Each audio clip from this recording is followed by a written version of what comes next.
ایک دیہاتی کسی حاکم کی دعوت میں شریک ہوا۔ اس کے سامنے بہت سی کھانے کی ڈشیں موجود تھیں، مگر اس نے بکرے کے بھنے ہوئے گوشت کو بڑی رغبت سے کھایا اور بڑی تیزی دکھائی۔ یہ دیکھ کر حاکم نے بطور مزاح اس سے کہا، میں آپ کو دیکھ رہا ہوں کہ ایسے گوشت کھا رہے ہو جیسے بکرے کی ماں نے آپ کو سینگ مارا ہو۔ دیہاتی بولا، میں بھی دیکھ رہا ہوں، آپ ایسے پیار سے گوشت کھا رہے ہیں جیسے بکرے کی ماں نے آپ کو دودھ پلایا ہو۔ شکیلہ نے اپنی دوست فریدہ سے پوچھا، کیا یہ درست ہے کہ تم نے امجد سے شادی صرف اس لیے کی کہ اس کے دادا اس کے لیے ڈھیر ساری دولت چھوڑ کر مرے ہیں؟ فریدہ فوراً نفی میں سر ہلاتے ہوئے بولی، بالکل غلط، اگر دادا کی بجائے کوئی اور بھی امجد کے لیے اتنی دولت چھوڑ کر مرتا تب بھی میں امجد سے شادی کرتی۔ جنرل مینیجر نے ایک روز ایک ملازم کو بلایا اور سخت لہجے میں اس سے کہا، میں نے پچھلے 2 سال میں یہ بات خاص طور پر نوٹ کی ہے کہ تم جب بھی اپنی خالہ کی بیماری کا کہہ کر دفتر سے چھٹی لے کر جاتے ہو اس روز کوئی کرکٹ میچ ضرور ہوتا ہے۔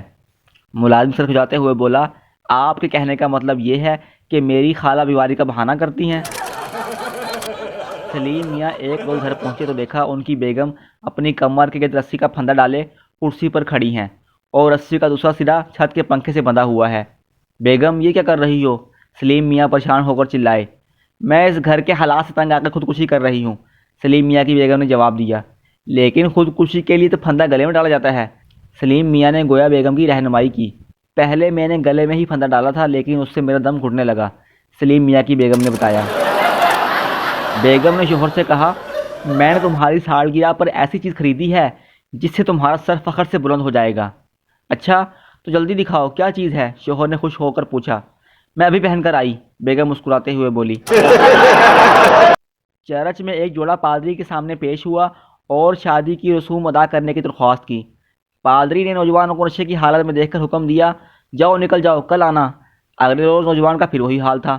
جب تیسرے روز وہ پہلے والی حالت میں آیا تو پادری نے لڑکی سے کہا، تم کیسی عورت ہو، کم از کم چرچ آنے کے وقت تو اسے پینے سے روک دیا کرو۔